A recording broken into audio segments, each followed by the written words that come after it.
Halo semuanya, saya seorang manajer kasus hepatitis. Hari ini saya akan memperkenalkan hepatitis kepada Anda.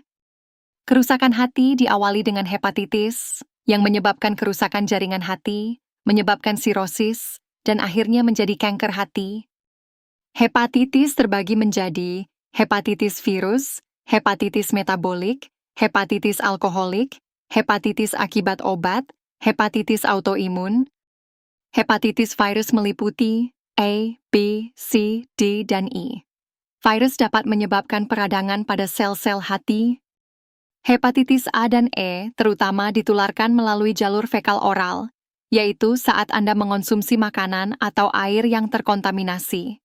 Misalnya, kebersihan lingkungan yang buruk, makanan laut yang kurang matang, atau air yang tidak bersih. Pencegahan hepatitis A. Perhatikan kebersihan makanan, cuci tangan sebelum makan, hindari makan makanan mentah, atau dapatkan vaksinasi. Sebagian besar orang yang terinfeksi hepatitis A dapat pulih dengan sendirinya. Hepatitis B, C, dan D ditularkan melalui darah atau cairan tubuh. Darah atau cairan tubuh dapat ditularkan secara horizontal, misalnya dengan berbagi sikat gigi, pisau cukur, jarum suntik, atau tindik telinga, tato, atau hubungan seksual. Infeksi vertikal mengacu pada penularan virus dari ibu ke janin melalui plasenta. Hepatitis B.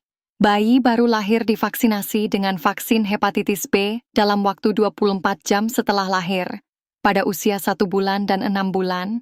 Jika ibu adalah pembawa hepatitis B, bayi baru lahir disuntik dengan imunoglobulin hepatitis B dalam waktu 24 jam setelah lahir untuk pencegahan. Pasien hepatitis B kronis mengonsumsi obat antivirus oral. Kondisi asuransi kesehatan terus berkembang, dan lebih banyak orang dapat menerima perawatan. Hepatitis C, obat oral, hanya 8-12 minggu, sekali sehari, tingkat penyembuhan bisa mencapai lebih dari 99%.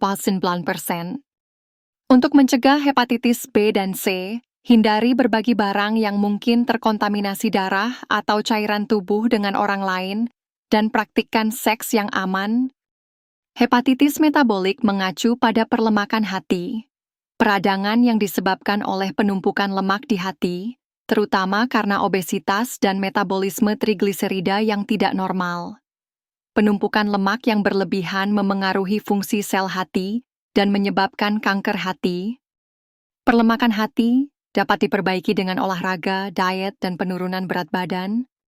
Hepatitis alkoholik disebabkan oleh konsumsi alkohol yang berlebihan. Alkohol dapat merusak sel-sel hati, menyebabkan hepatitis dan fibrosis hati, dan akhirnya berkembang menjadi sirosis atau kanker hati. Hepatitis autoimun, sistem kekebalan tubuh menyerang hati, menyebabkan peradangan. Hepatitis akibat obat, kerusakan hati yang disebabkan oleh obat, juga dikenal sebagai cedera hati akibat obat. Penderita hepatitis hampir tidak memiliki gejala yang jelas.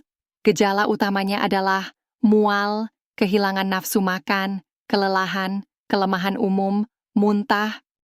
Dalam kasus yang parah, penyakit kuning dapat terjadi, disertai menguningnya kulit dan bagian putih mata serta urin berwarna gelap, juga dikenal sebagai urin berwarna teh. Tips menjaga kesehatan liver: perbanyak makan makanan segar, jangan percaya obat tradisional, dan jangan minum alkohol. Hindari makanan berikut: makanan berjamur, makanan acar, makanan olahan. Penderita hepatitis harus rutin kontrol minimal 3-6 bulan sekali dengan pemeriksaan sonografi abdomen dan darah, GOT, GPT, AFP. Cegah hepatitis, jaga kesehatan hati. Pantau hepatitis secara teratur untuk mengurangi risiko kanker. Rumah Sakit Suci Dalin, ruang konsultasi dan edukasi hepatitis, merawat Anda,